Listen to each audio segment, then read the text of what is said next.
So, good morning, good evening guys.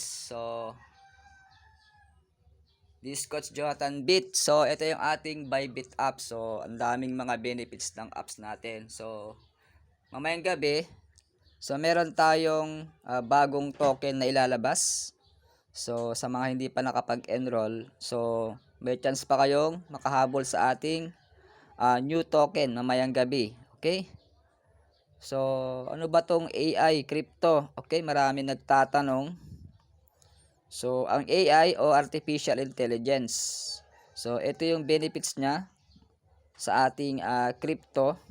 So, yung ating crypto is more than thousands po ang token ng crypto market sa coin market. So, tingnan natin yung ating coin market cap o coin Genko. Okay. So, andito yung kabuuan ng global market sa buong, andito lahat yung cryptocurrency sa buong mundo. So, ito yung kanyang cryptocurrency. Mapapansin mo yung kanyang global market cap, ayun maabot siya ng 2.5 trillion dollars. So, ganyang katindi ang crypto sa buong mundo. So, 2009 pa nag-start ang blockchain, ang Bitcoin. Okay? So, sa Bitcoin, yun yung ating mother of crypto. Okay, kung papansin mo, pangalawa yung Ethereum, USDT, at madami pa. Yan yung mga top coins. So, more than thousands po ang crypto at maraming bagong lalabas ngayon. Okay? So, abangan natin mamayang gabi yung new token. So, i-reveal ko mamaya. Okay? So, lahat ng mga sektor ng ating mga private and government, so, ina-adapt nila itong crypto kasi nga, malaking tulong to sa ating ekonomiya. Okay? Napakalaki. Okay? So, ang sektor ng cryptocurrency ay may ilang pangunahing benepisyo. So, ang paggamit ng artificial intelligence. Okay? So, bakit kailangan natin gumamit ng artificial intelligence? So, ito yung mga benefits. Meron siyang anim na benepisyo kung bakit kailangan mo ng AI. Okay? So, dito sa AI, sa automated na lahat. Okay? So, pag sa AI, gagamit ka ng AI sa market, dito sa ating crypto. So, kailangan niyang automatic siya ng bahalag mag-identify ng market analysis at predictive analytic.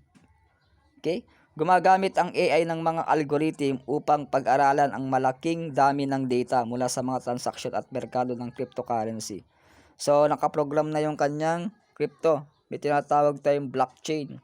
So, yung blockchain pa ang kadena yan. So, magtatransfer ka ng crypto o digital, parang Gcash to Gcash o wallet to wallet. Okay? Yun yung kanyang gamit. Okay? Sa blockchain. Okay? Sa pagte-trade naman, so, andyan yung buy and sell na tinatawag. So, yung AI nang bahalang mag-buy at mag-sell. Okay?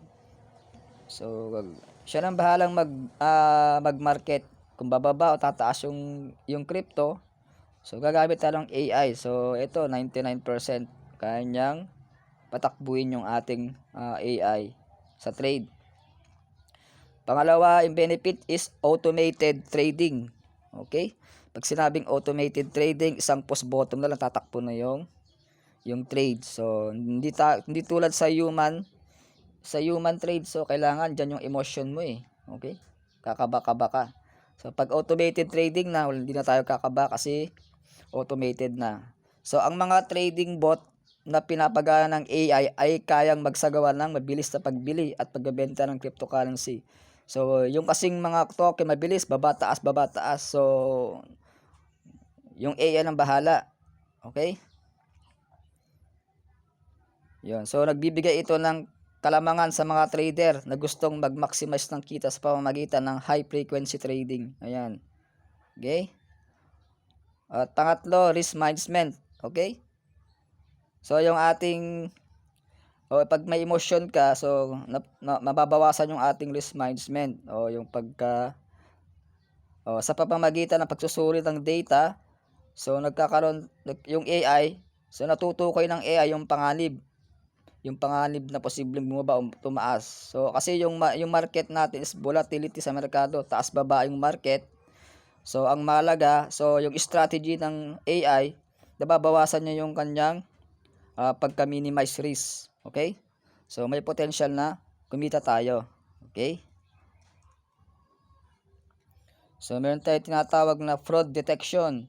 So, itong fraud detection ng AI ay maaaring gamitin para sa pagkilala ng kahina-hinalang aktibidad tulad ng mga hindi pangkaraniwang transaksyon o pattern ng pag-ugali. So, dito, naiwasan yung pandarayo hacking attempt kasi naka-program na yan, naka-inventory na yung mga transaction sa blockchain, naka-smart contract yan. So, dito, walang fraud dito kasi nga, wala naman ditong admin o CEO kasi nga naka-smart contract, naka-blockchain na yan. Naka-permanent na yung mga transaction kaya wala dito mawawala o walang pandaraya. Okay?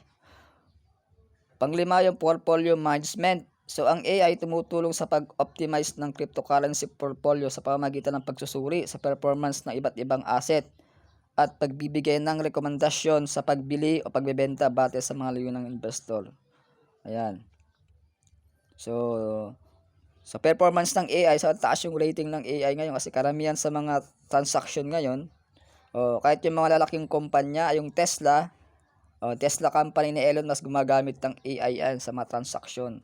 So, gumagamit siya ng mga Bitcoin payment at Dogecoin. Ayan.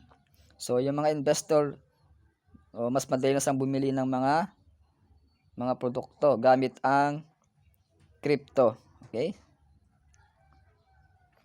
At sa sentiment analysis, so kayang-kayang suriin ng AI ang opinion ng tao sa social media, balita, mga source, okay? Maunawaan ang mga trend at yung mga pananaw ng mga public patungkol sa partikular na cryptocurrency. So advanced na yung AI ngayon. So kaya niya nang suriin.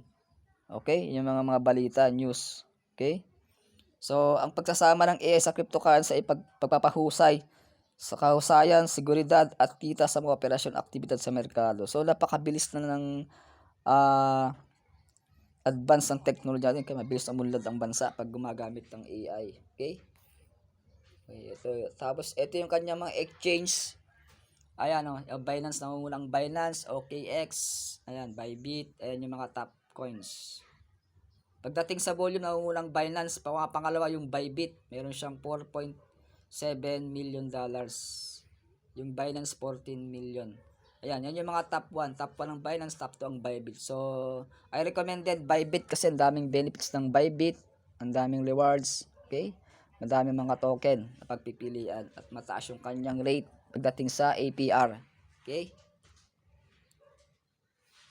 Balik tayo sa Bybit. Ito. So mamayang gabi meron tayong bagong lunch pool. Ito sa lunch pool, silipin natin.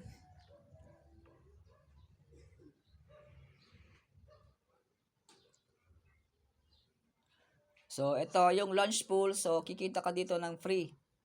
Earn new tokens by staking crypto on Bybit. So ito yung bago nating stake and earn tokens for free. Pag sinabing free, libre ka makakuha ng token L3. Itong L3 layer 3 is platform focus on solving the Ethereum scalping. Okay? So Ethereum based tong L3, okay? Ayan So yung kanyang staking starts in 9 hours and 47 minutes na lang. So mamaya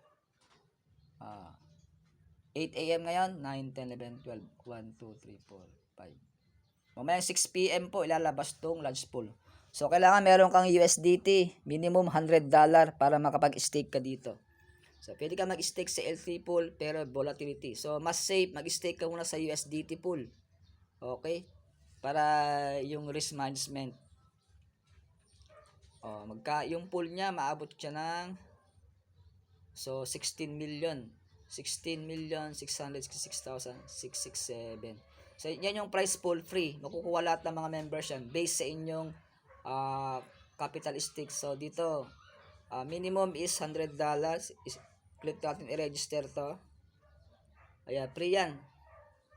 Yan, pwede ka mag-stake ng L3 MNT USDT. So pero sa mga bago, so I require USDT yung gagamitin nyo pang stake para risk management. Ayan So yan. Meron siyang stake mamaya. Okay, mamaya makikita natin yan So, abangan lang natin. Okay? So, ito yung mga previous stake, yung ZKL. So, tapos na. Ended na siya kahapon. Ayan, o. At yung A8, yan yung nakaraang last week. Yan, marami na siyang project itong Bybit. Oh, ang dami na. So, meron na siyang 26 total project. Ayan na.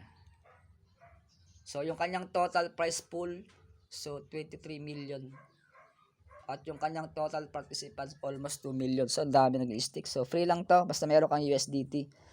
Yan kaganda. At kagandaan ng stake. Walang lugi dito. Walang talo. Yung capital mo, naka-stake. Okay, hindi naka-lock in. So, anytime pwede mo siyang i-unlock o i-redeem papunta sa inyong funding wallet. O ganyan ka-safe yung ating launch pool sa Bybit. Ayan, so recommended Bybit kasi top 2 exchange tong Bybit. Okay, top 2. Po, nangunguna pa lang Binance. Ayan, mga safe tong mga exchange natin kasi nga more than 5 years na tong Bybit. So napaka-stable. At yung kanyang customers o client is more than 30 million users worldwide. So napakabigat ng ating Bybit. So mga billionaire sila, Elon Musk, Bill Gates, Mark Zuckerberg, sa mga billionaire nasa AI na ginagamit nila. Okay, nagte-trade din sila.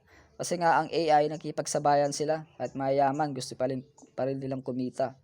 So ang daming Bybit na nakikipag-participate, mayamang bansa. Okay, mga US, mga China, hindi nagpapahuli. O, Pilipinas na nga ito nahuli. Meron din. Okay, so meron ka katanungan, so PM mo ako para mag-guide kita step by step. So, abangan natin July 31 yung raffle natin ng motor. Sino kayo mapalad na makakakuha ng libreng motor? Iuwi mo libre. Okay, sa Batangas iraraffle yung ating motor. So, kailangan mo mag-enroll lang sa AI Crypto para may chance ka manalo ng motor. So, malay mo isa ka sa mananalo. Okay? So, good luck everyone. So, congratulations sa ating dalawang nag-enroll. Kasi Richard at kay Sir Rodolfo. Okay? So, this is Jonathan Beats. So, pakishare mo tong video para malaman ng ibang member. So, share nyo tong opportunity, sayang. So, lifetime naman to eh. Okay? Makakaiwas tayo sa scam. Yan yung ating mission vision. Tutulungan natin silang makaangat, makaiwas sa scam. So, kahit paunti-unti yung kita mo ito, at least sure naman. Okay? Kung may malaking capital ka, mas better. Okay? Ang daming mga investment scam na ROI, yung 1%, 2%, 3%. So, hindi po nagtatagal yan. Scam po yan. So, dito sa AI Crypto, tinuturo namin yung reality, yung legit at panghabang buhay ito na pakikinabangan mo itong AI Crypto. Yan po ang guaranteed sa AI Crypto. So, ang daming benefits. So, ang dami natin nabigyan ng free Shiba, yung masisipag nating mga members sa AI. At product soon, magkakaroon tayo ng product. So, marami tayong programa sa AI Crypto. So, share nyo itong opportunity. Okay? Okay, hanggang dyan lang muna. So, abangan natin mamayang gabi yung new token. Itong L3. Okay, God bless day. See you tomorrow. Bye-bye.